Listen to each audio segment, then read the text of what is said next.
Welcome to the Open to Hope Show. I'm your host, Dr. Gloria Horsley, with my daughter and co-host, Dr. Heidi Horsley. This show is brought to you with the Open to Hope Foundation in partnership with the Compassionate Friends and the Elizabeth Kubler-Ross Foundation. Well, today we're going to talk about compassionate care after loss, and we're going to talk about a grief I think that really gets disenfranchised, and let's talk about what disenfranchised is too. But Heidi, will you introduce our guest? Sure, I'd love to. Our guest today is Anne-Marie Attaie, and like you said, Mom, we're talking about compassionate care after loss. Anne-Marie lost her 26-year-old fiancé, Mike, to a sudden heart attack in the summer of 2000. With his death, she came to understand the impact of loss and the need for compassionate care of those impacted by grief. She is the administrator of Carelink Hospice Services in Hayward, California. Welcome to the show, Anne-Marie. Thank you. Thanks for having me. So great to have you on, Anne-Marie. Now, were you in the hospice field when Mike died of the heart attack? No, that came much later. I was just recently graduated from college at that time and kind of wasn't really sure where my life was heading, what I was going to do career-wise. Being engaged at such a young age, I was under the impression that my personal life was pretty stable.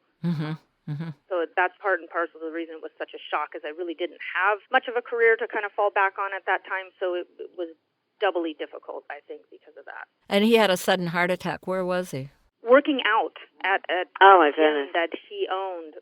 He owned a boxing studio, kickboxing studio, and he was working out with a friend, and just they were sparring, and he had said, can we stop for a minute? I feel nauseous. I don't feel well. And his friend, our friend said, yeah, no problem, just take a break, to catch your breath, whatever, and he just collapsed. This is so bizarre, Anne-Marie, because here this guy is, your fiancé, and not only is he in shape, he owns a workout place, and he's in the prime of his life, and he's fit, and he's working out, and he dies suddenly. Yeah, and he was a big guy, tall, strapping, healthy, as far as we all knew. I mean, it was completely a shock. So that's a tragedy. Unreal. Now, how did this change your ideas about grief and loss, having him die? Were you surprised at your response and what the journey was going to be like? I had never lost anybody that was not, at that point in my life, I had never lost anyone close to me that was not very elderly. So I had never lost a friend, to a car accident, anything like that. For me, it was a huge shock that something like that could happen to someone so young. When it doesn't touch you, your whole life, basically, you have no idea how to deal with it, none. I was completely clueless how to move forward and get my life together afterwards, So it was just a complete nightmare. And the fact that there was really no support system out there for, young people who this happened to that I knew of. So it was really, really hard. I worked with young widows after 9/11 for many, many years. And what was interesting is the ones that were widowed but weren't married. In other words, I worked with a lot of fiancés.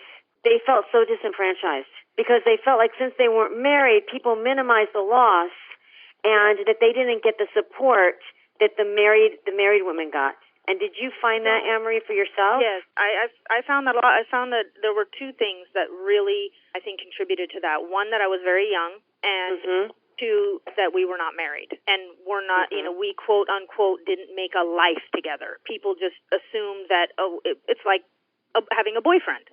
But again, having your boyfriend pass away, I'm sure, is equally as traumatic. I mean, why is that discounted? I don't think losing a boyfriend, fiancé, husband, whatever, I don't think that there's a whole lot of difference there other, as far as like the level of the relationship. I don't really feel like people have the right to minimize it because you don't have that piece of paper that says you're married. Regardless. Well, and when you're at that stage in your relationship, you're so madly in love too. And you're so connected.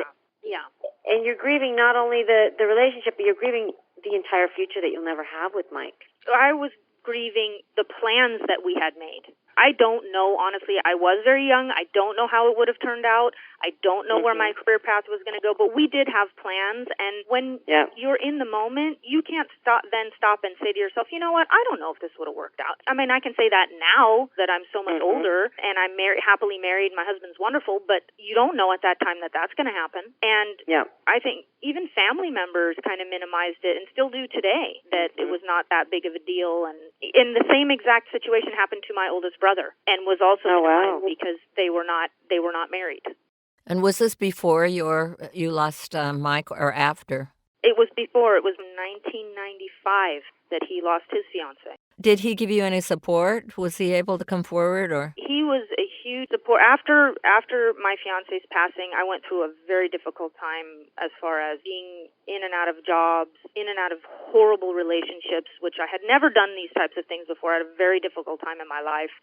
And he was the one person who was, my family was always there, but he really kind of stood out and was he's the most non-judgmental person. Now, I don't know if that comes from what he went through as well, but I ended up living with him for a period of time, getting myself together financially with his help, and being able to start a life for myself on my own, live alone, have a nice job, have a nice car, a nice place to live, and finally get my life together because of the fact that he kind of gave me that support system of a place to live and guided me through getting a decent job. And yeah, he was a huge help. And I think, maybe he felt a kinship. I don't know. We never really talked about it. He's kind of private when it comes to his personal life. But I always felt that closeness to him because of that, even though he is much older than me. But yeah, and we're still very close today. And I always feel so thankful to him that I wouldn't be in the place that I am now without his help. That's great. And I'm sure his past experiences helped him. And I'm sure getting into hospice, your own experience, even though you're an administrator, the support that you can give the families and the hospice workers, given your own pain and your own experience, has got to be a lot. It's helpful because I feel that I'm stronger for it. I don't let my emotions get to me as much as I think they would if I hadn't gone through something like that. So I can be stronger for people because I've gone through such a traumatic situation. I think that's kind of how I feel. I can always kind of be a shoulder to lean on because I've been through something that, is so traumatic when someone's so close to you. I mean, your best friend, partner in life dies. I mean, that I don't think it gets much closer than that other than your parents or siblings. Talk a little bit about what you're doing at your hospice in Hayward as far as supporting bereaved families, and what do you think families need?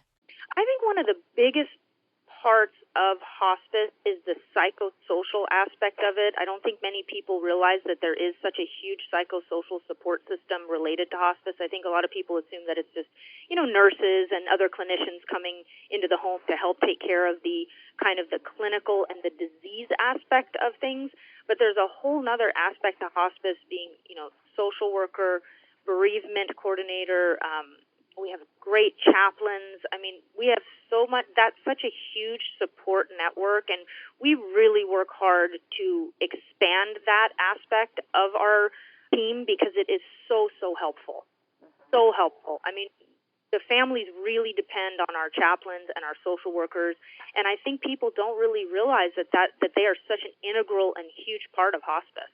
And they make all the difference in the world, along with having compassionate clinicians to work as a team to support the family. So I think that's just such a huge thing that if you can really address that and get that in place for the families, then they'll have the support that they need, whether or not they have a big extended family or a small family. We want to integrate and create that supportive environment for them. Now, what about the staff? Because this is a really difficult business. I mean, there could be, a burnout level there for staff people constantly being in grief and loss and constantly having that expectation. And you're kind of the administrator, so you kind of can look at what's going on. How do you see staff taking care of themselves?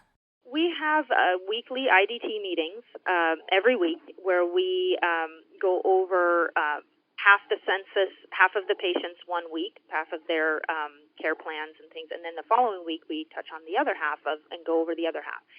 So, and at the beginning of every meeting, we have our bereavement coordinator, who's also a chaplain. She really emphasizes on self-care, and she will give a presentation usually with our co-chaplain, and they will talk about the fact that you really need to not only care for your patients as clinicians, but care for each other and yourself. And she provides a lot of strategies of, it could be anything as simple as, aromatherapy, meditation for 10 minutes. We try and give our staff some strategies to take time out for themselves and really kind of self-evaluate and make sure that they know where they are emotionally, and if they need a break, to come to us and let us know. I mean, we're always open to, either more education or, if somebody needs a break for just personal time, that's something that it just absolutely has to happen in hospice. You cannot ignore yourself, or else you will get burned out. Well, and I think one of the ways that we find hope after loss is to introduce some fun into our lives and hopefully keep expanding it over time. Yep, absolutely. Well, Anne-Marie, we want to thank you so much for being on the show today. It's been really fun. Well, thanks for listening to this show today. And we always want to remind you that you've lost hope. Please lean on ours until you find your own, and God bless.